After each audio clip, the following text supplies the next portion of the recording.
Hey guys, welcome to my YouTube channel. I hope आप सब ठीक होंगे, खुश होंगे और अपनी ज़िंदगी एंजॉय कर रहे होंगे। तो वीडियो शुरू होने से पहले आप मेरे चैनल को लाइक करें, शेयर करें और सब्सक्राइब करें। तो आज की वीडियो में हम लोग बात करने वाले हैं बिग बॉस 17 के बारे में। आज हम बात करने वाले हैं ईशा मालविया के बारे में, लेकिन ये बताना मुश्किल है कि ये सिंगल है या फिर नहीं। इन्होंने एंट्री तो अपने एक्स बॉयफ्रेंड के साथ की, लेकिन स्टेज पर ही दोनों आपस में झगड़ने लगे। जब सलमान खान ने दोनों की इंट्रोडक्शन वीडियो स्टेज पर दिखाई तो उसमें अभिषेक ये कहते हुए दिखाई दे रहे थे कि अगर मैं शो में ईशा को इस्तेमाल करके आगे जाऊंगा तो ठीक है, लेकिन अगर ईशा मुझे इस्तेमाल करके आगे जाएगी तो फिर ये बात ठीक नहीं है। जिसको सुनने के बाद ईशा को बहुत बुरा लगा और वो और अभिषेक आपस में झगड़ने लगे। और ईशा ने कहा कि मुझे लगा था कि शो में हमारी दोस्ती हो जाएगी, लेकिन उन्होंने अभिषेक से ये एक्सपेक्ट नहीं किया था। और स्टेज पे तो ईशा ये भी कहती दिखाई दी कि अभिषेक उन पर फिजिकल वायलेंस करते थे, जिस पर सलमान खान ने उनसे कहा कि ईशा आपको पता है ना कि आप लाइव नेशनल टीवी शो पे क्या कह रही हैं। लेकिन बिग बॉस हाउस में जाते ही ऐसा दिखाई दे रहा था कि स्टेज पर जो कुछ हुआ ईशा वो सब भूल चुकी हैं। यहाँ तक कि जब सेकेंड एपिसोड में बिग बॉस ने ईशा से पूछा कि ईशा क्या आप चाहती हैं कि अभिषेक आपके घर में आपके साथ हो, तो आगे से ईशा ने कहा जी मैं बिल्कुल चाहती हूँ कि अभिषेक दिल के मकान में मेरे साथ हो। और यहाँ तक कि हर एपिसोड में ऐसा दिखाई देता था कि ईशा और अभिषेक के दरमियान कुछ भी नहीं हुआ। यहाँ तक कि वीकेंड के वार के हर एपिसोड में अभिषेक और ईशा ये कहते दिखाई देते थे कि हम दोनों एक दूसरे के लिए फीलिंग्स अभी भी रखते हैं।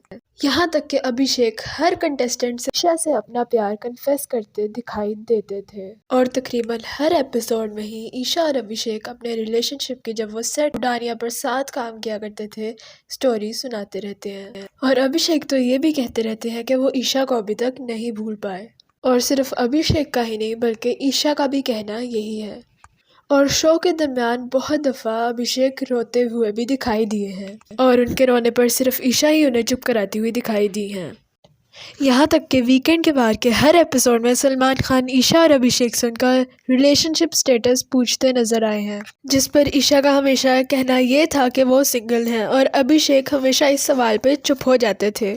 यहाँ तक कि एक एपिसोड में तो अभिषेक ईशा का हाथ मरोड़ते हुए भी दिखाई दिए और इसकी वजह सिर्फ यही थी कि अभिषेक मुनव्वर के साथ बैठी हुई थी। और वीकेंड के वार के हर एपिसोड में ईशा को अभिषेक के पागलपन की वजह बताते हैं। यहाँ तक कि अभिषेक हर कंटेस्टेंट को ये भी बताते हुए दिखाई दिए हैं कि ईशा का एक बॉयफ्रेंड बाहर है, जिसका हमेशा ईशा ने इनकार किया। लेकिन जब वीकेंड के वार के एक एपिसोड में सलमान खान ने ईशा से और अभिषेक से उनका रिलेशनशिप स्टेटस पूछा तो ईशा ने फिर से ये कहा कि वो सिंगल है। लेकिन वीकेंड के वार के एपिसोड के एंड में बिग बॉस ने घर के सभी लोगों को मोहल्ले के चौक में इकट्ठे होने को कहा और ईशा और अभिषेक को कॉन्फ्रेंस रूम में बुलाया और कहा कि ईशा और अभिषेक एक मूवी के हीरो और हीरोइन हैं, लेकिन एक मेंबर की कमी है।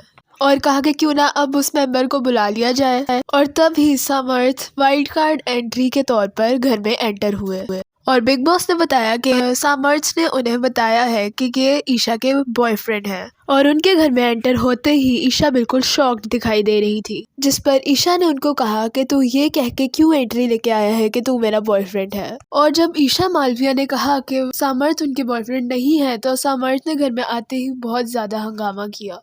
और जब उन्होंने कहा कि वो ईशा के बॉयफ्रेंड हैं तो अभिषेक ने पहले तो यही दिखाया कि उनको कोई फर्क नहीं पड़ा, लेकिन एकदम से वो जोर जोर से रोने लगे। लेकिन ईशा मालविया ये कहती रही कि सामर्थ उनके बॉयफ्रेंड नहीं है, वो उनके बहुत अच्छे दोस्त हैं, उनके बचपन के दोस्त हैं। लेकिन अंकिता लोखंडे के समझाने पर अगर वो तेरा बॉयफ्रेंड है तू मान जाओ, क्योंकि ये सब बाहर बहुत बुरा दिख रहा है। तो एट द एंड वो मान ही गई कि सामर्थ उनके बॉयफ्रेंड है। तो आज के लिए सिर्फ इतना ही। अगर आपको ये वीडियो अच्छी लगी हो तो मेरी वीडियो को लाइक करें, चैनल को सब्सक्राइब करें और मेरी वीडियो को अपने फ्रेंड्स के साथ शेयर करें।